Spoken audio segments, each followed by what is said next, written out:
George Kilpatrick, Inspiration for the Nation, celebrating people we feel good about. So, our next guest is a writer, a poet, you name it, she's doing it. Her name is Shawnte Blyss Barr. So, whenever I hear the name Shawnte, I want to go Shawnte, Shawnte. Yeah, right. Exactly, right? Not Not right. like you never heard that before, right? Yes, that's what made me love my name, Roxanne Shawnte. And Yes, sir. Yes, sir. live on stage, Shawnte is live on stage, and Live I'm on stage. live on Inspiration for the Nation. Let's go. And so her book is Stained Glass Windows for Butterflies. Yeah. And so Shawnte and I met, but doesn't she have the best name, Shawnte Blyss Barr?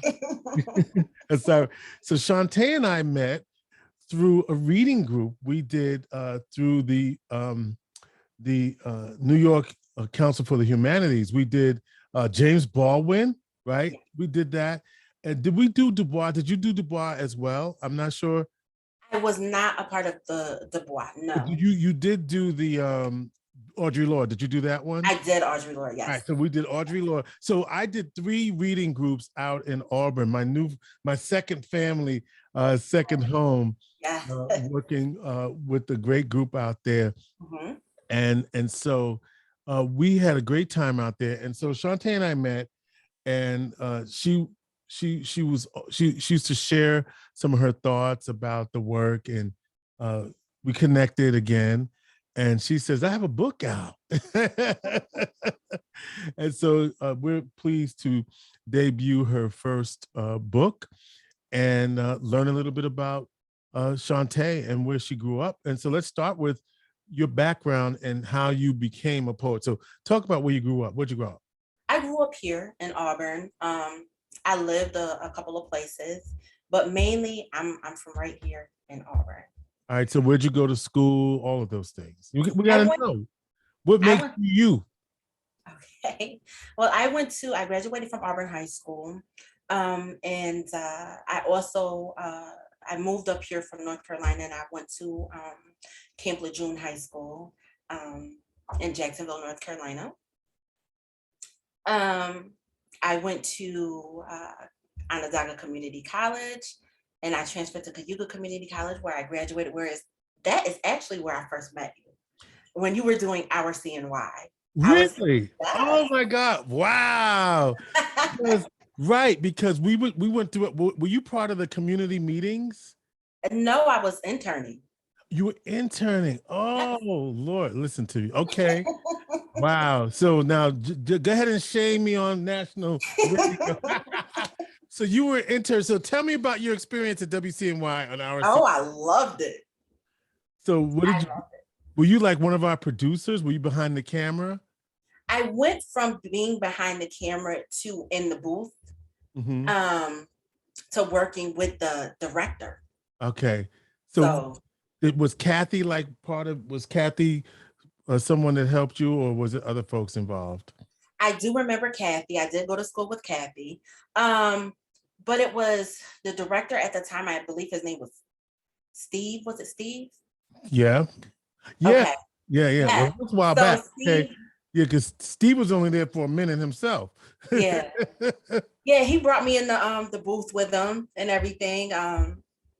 He said I was a hard worker, and he wanted to show me some other things.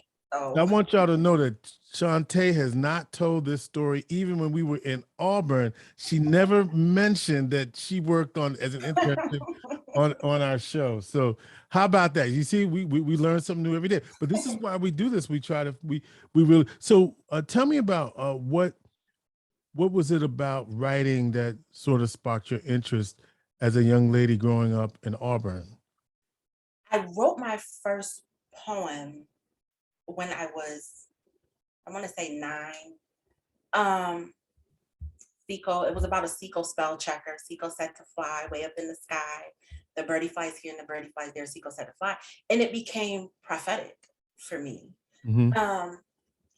Writing wasn't something that I intended to do. What happened was I was in high school, and I was running the streets, and I wanted to leave high school really, really bad. There was no challenge. And so we decided that I would take college courses. And I took English 101, and it was English 101 where the professor just let me do what I wanted to do. And she let me write what I wanted to write while working on the assignments. And so when I went back to school that September, my senior year, and I told them, "Oh my gosh, I know what I know what I'm going to do. I'm going to be a writer." And so I ended up taking creative writing, and I got a lot of good feedback from my teacher, Mr. Wilson. I got a lot of great feedback from him. The only thing was my grandparents, who were really old school, they wanted me to go in a direction that was going to help solidify my future, my financial future. So I majored in nursing, and that just wasn't going to work for me. And to make a long story short, this is at OCC, and I ended up meeting Puri Thomas. Puri Thomas, the New York Times bestseller of Down These Main Streets. Yes. And Piri yes, Thomas, yes. I yes, knew the name sounded familiar. love him. He completely inspired me to his story, and him giving me the encouragement, and because I did talk to him afterwards, and I said, okay, it's time for me to tell my story. So I started calling myself a writer. And I ended up reading a magazine called Writer's Digest. And Anne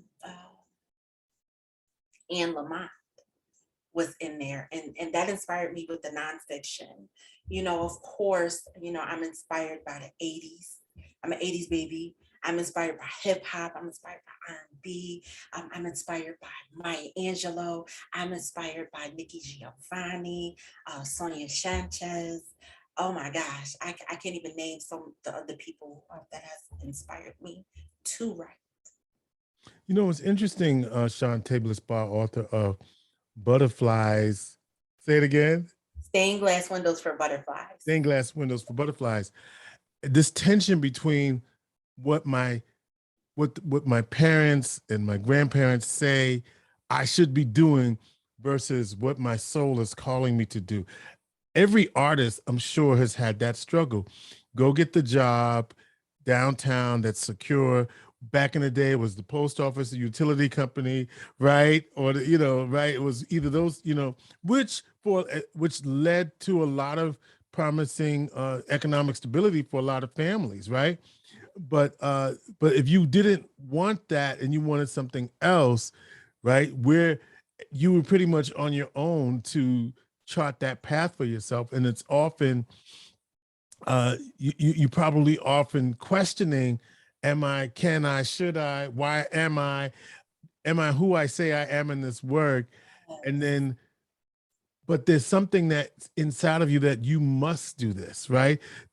The greats that you mentioned, Sonia Sanchez, Nikki Giovanni, Maya Angelou, et cetera, all people whose voices are speak for generations, right?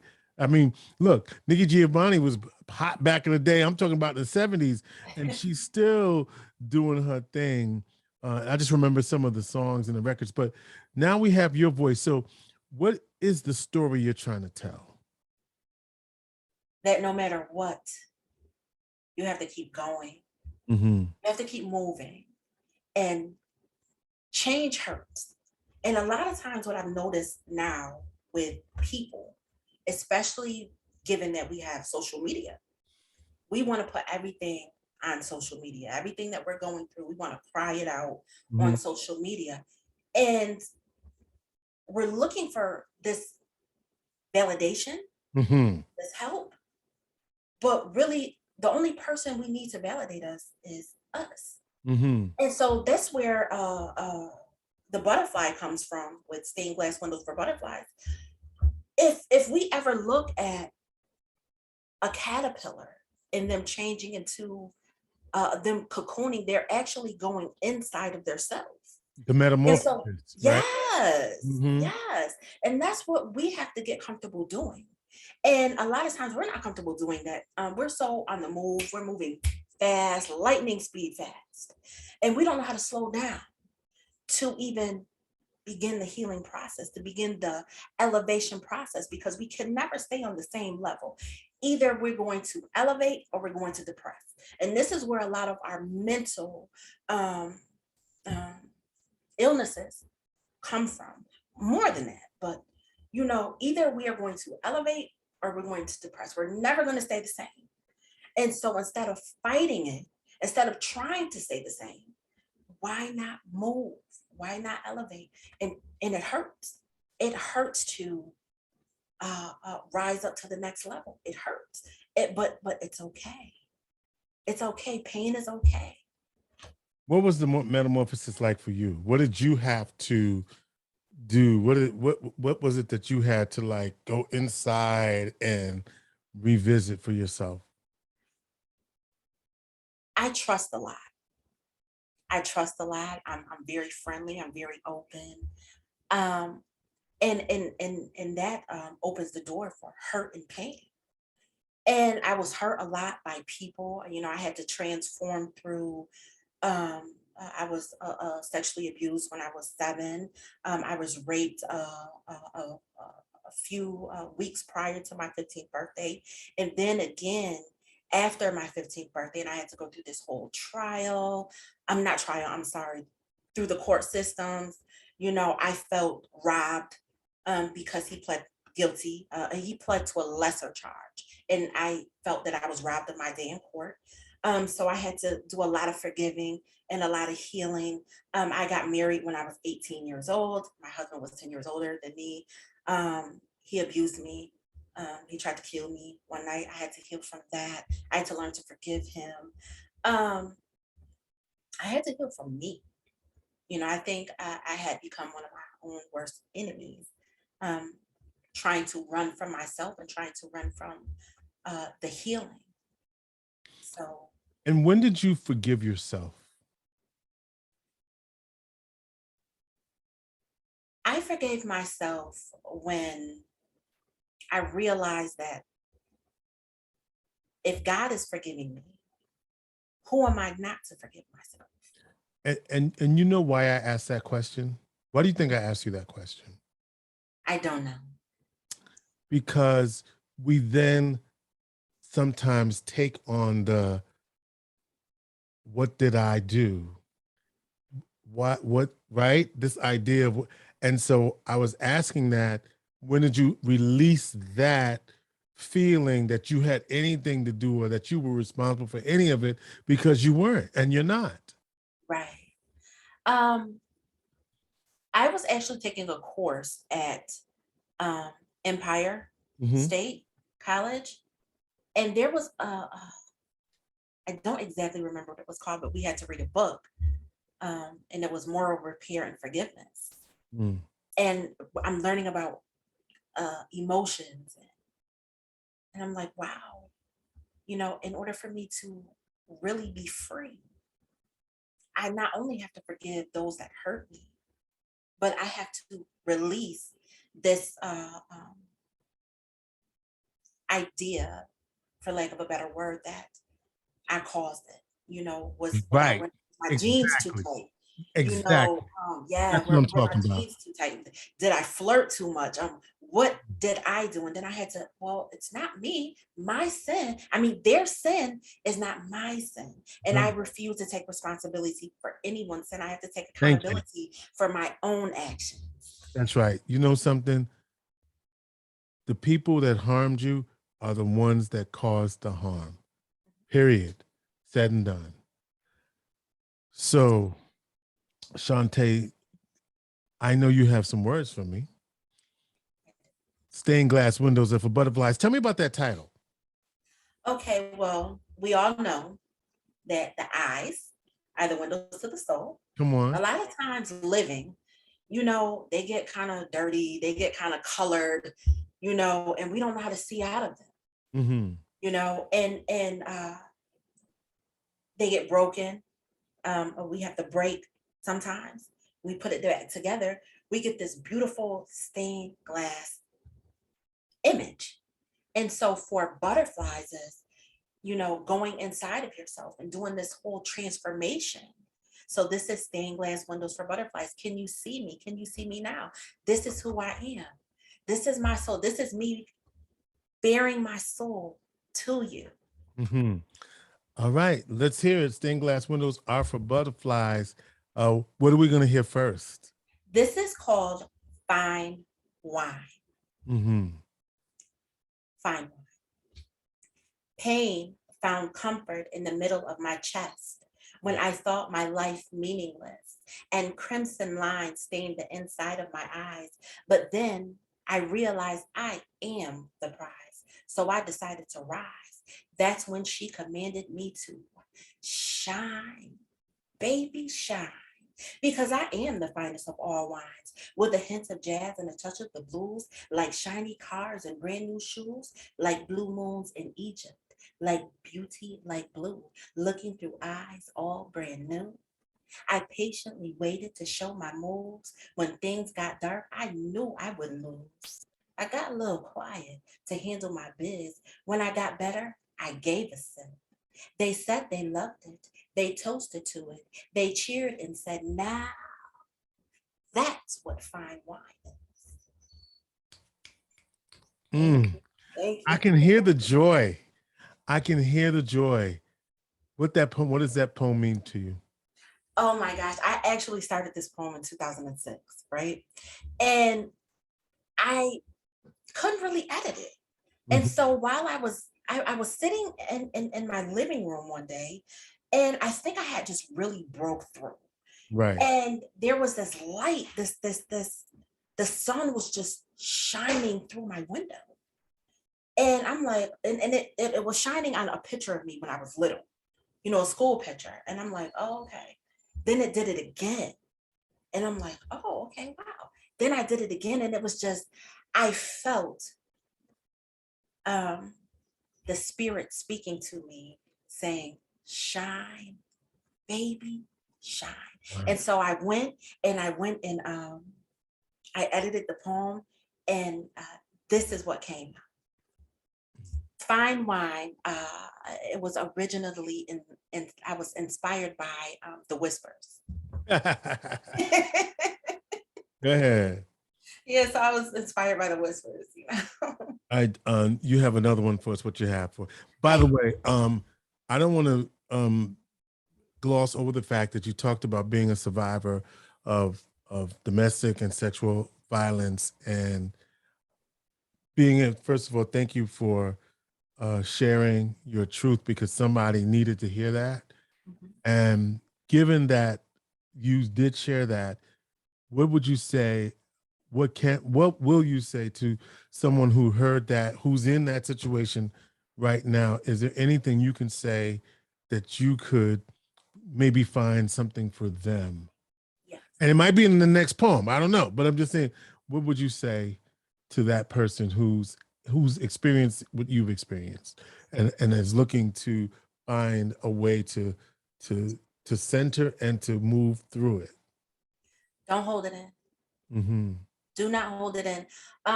Especially as a Black woman, it is discouraged in our community to talk about sexual abuse, sexual assaults, and we take on this strong Black woman persona. Don't do that. We don't have to be strong all the time.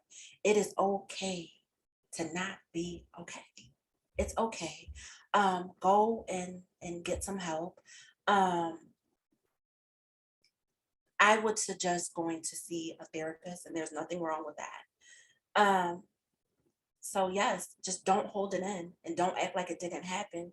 Um, because you can't call yourself a survivor until you first become a victim. I mean, until you first accept that you are a victim. And I know as Black women, our victimhood is robbed from us. We're not allowed to be victims. Mm. So it's okay to be a victim so that you can get to survivor mode. And I promise you, you can get there. You'll get there. Amen. All right, what's our next poem? Our next poem this is one of my favorites. Okay. This is called Fallen Angel. Fallen Angel. I shine so bright the world could see the sun upon my face. But now I have fallen from grace. Like an angel with clipped wings, I've been blinded by things. strutting blindly, not seeing what's in front of me. I've been screaming silently, just trying to break free, waiting patiently for the sun to shine on me.